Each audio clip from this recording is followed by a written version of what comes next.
UPSC, GPSC કે ગુજરાત રાજ્ય સરકારની કોઈ પણ ભરતી પરીક્ષાની આપ તૈયારી કરી રહ્યા હો અને એ માટે યોગ્ય માર્ગદર્શન અને શિક્ષણની આપને જરૂરિયાત લાગતી હોય તો આપણી સંસ્થા સંવિધાન કરિયર એકેડેમીનો આપ સંપર્ક કરી શકો. કોન્ટેક્ટ નંબર છે 8469743567. ગાંધીનગર તેમજ અમદાવાદ બંને જગ્યાએ આપણા કેન્દ્રો આવેલા છે.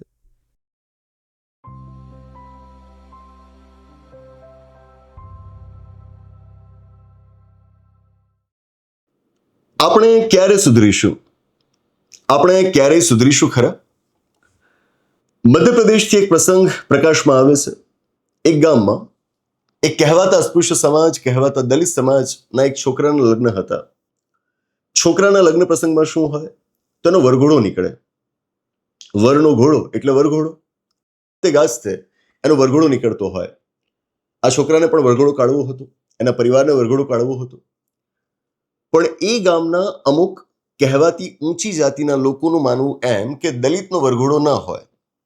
ભલે ને એના લગ્નની વાત હોય, લગ્ન પ્રસંગે પણ એ દલિત ઘોડે ન ચડી શકે.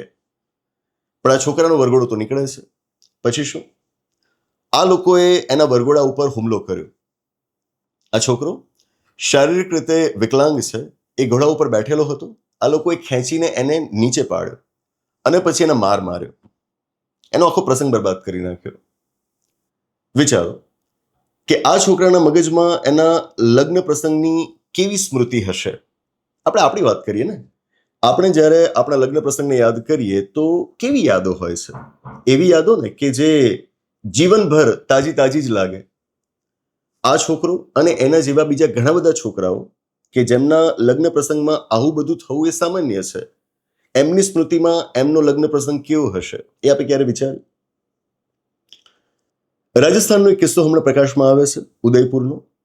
એક છોકરી, કહેવાતા દલિત સમાજની એક છોકરી, એના લગ્ન સમારોહનું આયોજન થયું હતું કે જેના ઉપર કહેવાતી ઊંચી જાતિની અમુક વ્યક્તિઓએ હુમલો કર્યો. આ છોકરીએ એનું સિમ્બોલિક રેઝિસ્ટન્સ આપ્યું. પ્રતિકાત્મક રીતે એણે વિરોધ દર્શાવ્યો. એણે શું કર્યું? એ છોકરી પોતે ઘોડા ઉપર ચડી. ઘોડા ઉપર ચડી અને સાથે એણે પોતાના હાથમાં એક ફોટોગ્રાફ રાખ્યો.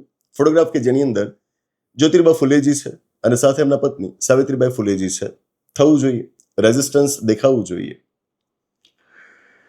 અંકિત બૈયર પુનિયા, જો હું નામ ખોટું ન બોલતો હોઉં તો, એક બહુ મોટા સોશિયલ મીડિયા ઇન્ફ્લુએન્સર છે અને હું જાણું છું ત્યાં સુધી યુટ્યુબ ઉપર એમના જે ફિટનેસના વિડીયોઝ છે એ ખૂબ વાયરલ થતા હોય છે.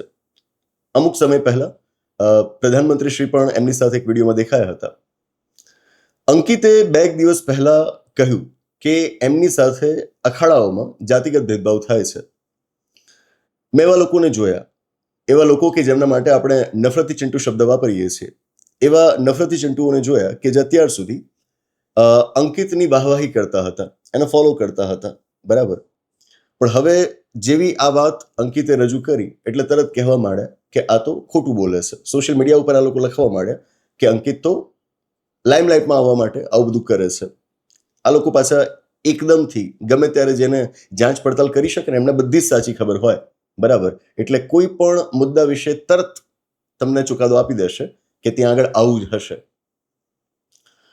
જો કે આવા બધા પ્રસંગોની નોંધ આપણે બીજા રાજ્યોમાંથી લેવાની ક્યાં જરૂર છે? આર સ્ટેટ, આપણું ગુજરાત રાજ્ય, આવા બધા પ્રસંગોમાં તો આપણે બહુ આગળ છીએ, અગ્રેસર છીએ. ગુજરાત રાજ્યમાં આવા પ્રસંગોની ક્યાં નવાઈ છે?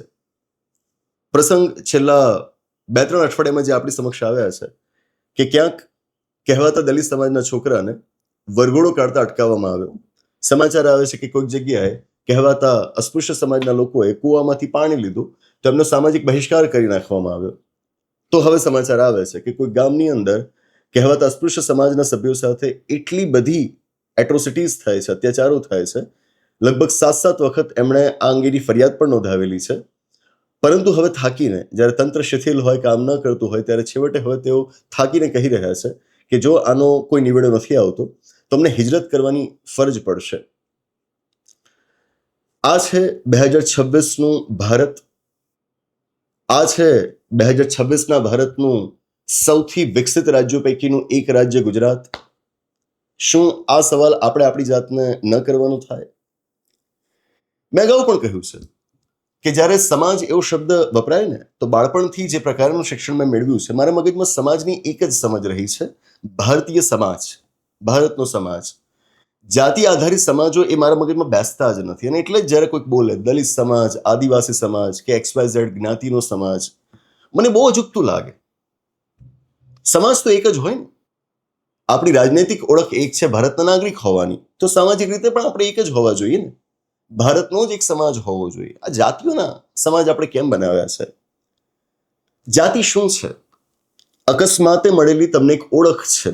જે વાત મેં અગાઉ વારંવાર કહેલી છે, આ માત્ર એક અકસ્માત છે. તમારા હાથમાં કશું જ નહોતું કે તમે કયા પરિવારમાં જન્મ લેશો, કઈ જાતિના પરિવારમાં જન્મ લેશો, એ તમારા હાથની વાત નહોતી, કોઈના હાથની વાત ન હોય. તો તમે એક ચોક્કસ પરિવારમાં જન્મ્યા છો, એ અકસ્માતથી વિશેષ કાંઈ નથી. તમારા પહેલાના જન્મોનું પરિણામ, એનું ફળ, એનું પુણ્ય કે એનું પાપ, whatever it is, what nonsense is that, એવું કશું જ નથી.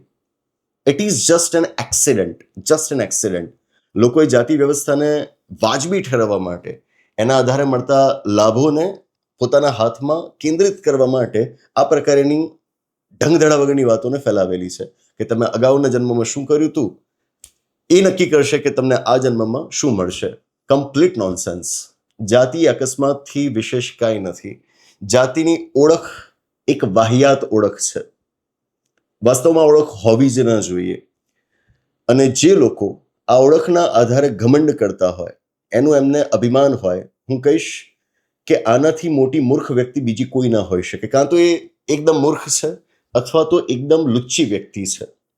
મૂર્ખ કે જો એવું માનતી હોય કે બસ હું ક્યાંક જન્મું એટલે હું મહાન થઈ જાઉં, અથવા તો હું ક્યાંક જન્મું એટલે હું નિમ્ન ગણાવ, તો એ મૂર્ખામી જ કહેવાય ને. અને લુચ્ચી ક્યારે? કે જ્યારે એને ખબર હોય કે કોઈક જગ્યાએ જન્મ લેવાથી કાંઈ થતું નથી, પણ જો એની સાથે ચોક્કસ સામાજિક લાભ જોડાયેલા હોય અને સામાજિક લાભ સાથે પછી રાજનૈતિક અને આર્થિક લાભો પણ આવતા હોય, તો એ લાભોથી હું કેમ વંચિત રહું, તો હું એનો ભરપૂર લાભ ઉઠાવીશ, તો આ લુચ્ચી વ્યક્તિ કહેવાય. જાતિ એક બીમારી છે. It is a disease. આ એક માનસિક રોગ છે.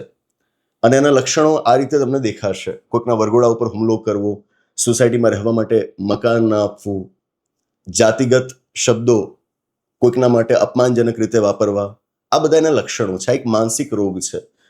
એટલે જે લોકો જાતિમાં માનતા હોય, આપણે એમને સમજાવીએ કે તમે માનસિક રોગી છો. હા, આના માટે તમારે ઈલાજ કરાવવું જોઈએ. Go and C sum psychiatrist. આનો કાનૂની ઈલાજ તો છે, આના માટે આપણી પાસે કાયદાકીય વ્યવસ્થા છે, તો એ કાનૂની ઈલાજ થયો. પણ જેમ કે આપણું તંત્ર શિથિલ છે, અસંવેદનશીલ છે, એટલે કાનૂની ઉપચાર આનો બરાબર થઈ શકતો નથી. જેવી સારવાર મળવી જોઈએ એવી મળતી નથી. તો પછી આની સારવારના બીજા રસ્તાઓ પણ આપણે શોધવા જોઈએ ને. આ શું માંડ્યું છે? આઝાદીના આટલા વર્ષો બાદ, આટલું સરસ મજાનું લોકતાંત્રિક બંધારણ સ્વીકાર્યા બાદ પણ જો ભારતની સ્થિતિ આવી હોય, નિરાશા ન સાંપડવી જોઈએ, પણ ચોક્કસથી એ અફસોસ ચોક્કસથી થાય કે આપણે કેમ આટલા પાછળ છીએ. વિશ્વના અન્ય દેશોની સાપેક્ષે જો ભારત પાછળ રહેતો હોય, એ અગ્રીમ હરોળમાં સ્થાન ન મેળવી શકતો હોય ને, તેનું મુખ્ય કારણ આ છે આપણી જાતિ વ્યવસ્થા અને જાતિગત માનસિકતાથી ગ્રસિત આ માનસિક રોગીઓ. અપેક્ષિત છે કે અત્યાર સુધી જે થયું એ થયું. આવનારી પેઢીને આ વાતો વારસામાં ના આપીએ, આવો વારસો આપણે એમને ના આપીએ. જાતિનું ઘમંડ એ જ વ્યક્તિએ કરવાની જરૂર પડે કે જેની પાસે બીજી કોઈ લાયકાત નથી. ઘણા ગાંડા લોકો હોય છે, તમે સોશિયલ મીડિયા ઉપર એમને લખતા જોશો, કોમેન્ટ્સ કરતા જોશો, તમે એમને એવી રીલ્સ બનાવતા જોશો, વિડીયોઝ બનાવતા જોશો. જાહેર સમારંભોમાં પણ હવે તો આવા લોકોને કોઈ શરમ રહી નથી, બોલી નાખતા હોય છે કે જે કહેતા હોય કે ફલાણી ફલાણીના જાતિના હોવાનું અમને અભિમાન છે. તો તમે ગાંડા છો, તમે બીમાર છો. મેં કહ્યું એમ આનું પહેલા ડાયગ્નોસિસ થવું જોઈએ, કે જે ડાયગ્નોસિસ અત્યારે થઈ રહ્યું છે. અમે તમને કહી રહ્યા છીએ, નિદાન કરીને કહી રહ્યા છીએ કે આ માનસિક બીમારી છે. તમારે સત્વરે એનો ઈલાજ કરાવવો જોઈએ. જ્યારે તમારી પાસે ઢંગની બીજી કોઈ ઓળખ ન હોય ને, ત્યારે તમારે જાતિની ઓળખ ઉપર ગુમાન કરવાની ફરજ પડે. બીજી સારી એવી ઓળખ હોય, જેમ કે શૈક્ષણિક લાયકાતો મારી ખૂબ સારી હોય, તો હું મારી શૈક્ષણિક લાયકાત લોકોની સમક્ષ રજૂ કરીને, દુનિયાની સામે મૂકીને એને મારી ઓળખ તરીકે સ્થાપિત કરીશ ને. જો હું કોઈ સારો વ્યવસાય કરતો હોઈશ, તો મારા વ્યવસાયના આધારે દુનિયા મને ઓળખતી હશે ને. તો ત્યાં આગળ મારો ધર્મ કયો, મારી જાતિ કઈ, એ બાબતનું કોઈ સ્થાન જ નથી ને. પણ જ્યારે મારી એવી કોઈ શૈક્ષણિક લાયકાત નથી કે નથી મારી પાસે એવી કોઈ વ્યાવસાયિક સિદ્ધિ કે જેના આધારે લોકો મને ઓળખે, તો હું શું કરીશ? જાતિની જ વાતને વારંવાર રજૂ કરીશ. બીજી કોઈ ઓળખ તો મારી પાસે છે નહીં, તો ઓળખ કોઈક તો જોઈશે. તો જાતિના નામ ઉપર હું દુનિયામાં એક ઓળખ ઊભી કરવાની કોશિશ કરીશ. બને કે આ પ્રકારની માનસિકતા ધરાવતા લોકો પૈસા પાત્ર પણ હોય, ધંધા રોજગારમાં પણ સારા એવા હોય, પણ આ પણ અમુક વ્યવસ્થાના પરિણામો છે કે જ્યાં ચોક્કસ પ્રકારની વ્યક્તિઓને વ્યવસ્થા સીધી નહીં તો આડકતરી રીતે, મોટાભાગના કિસ્સામાં તો સીધી રીતે અને ઘણા બધા કિસ્સામાં આડકતરી રીતે એમને ચોક્કસ સપોર્ટ સિસ્ટમ મળતી હોય છે કે જેનો લાભ લઈને લાયકાત ખૂબ ઓછી હોવા છતાં પણ આવા લોકો આગળ નીકળતા હોય છે. પણ એ બધું ક્યાં સુધી? આજથી અમુક વર્ષો પહેલા, અમુક દાયકાઓ પહેલા, અમુક સદીઓ પહેલાની જે સ્થિતિ હતી એ સ્થિતિ જુઓ અને આજની સ્થિતિ જુઓ. આ પ્રકારની માનસિકતાવાળા વ્યક્તિઓ, આવા લાભ લઈ ગયેલા વ્યક્તિઓ માના ઘણા ખરા આજે ક્યાં છે આપ જોઈ શકો છો. જે તે સમયના જમીન સુધારણા અને એના જે કોઈ પણ લાભ મળ્યા એ બધા લાભોના લાભ મળવા પણ હવે ધીરે ધીરે ઓછા થઈ રહ્યા છે. અને શિક્ષણનું પ્રમાણ એમની અંદર ખાસ હોતું નથી અને ધીરે ધીરે એ પોતાના ગામથી પણ બહાર આવતા નથી, કારણ કે જાણે છે કે કોઈક શહેરમાં જશે તેમની કોઈ કિંમત નથી.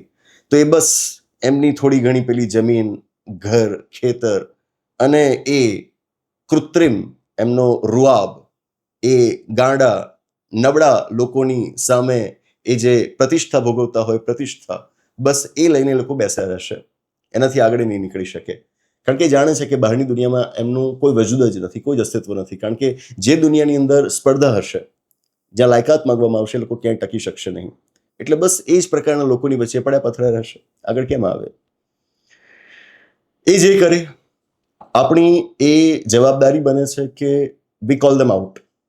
આપણે કહીએ કે આ લોકો માનસિક રોગી છે, સમાજને એમનાથી વધારે હવે નુકસાન ન થવું જોઈએ.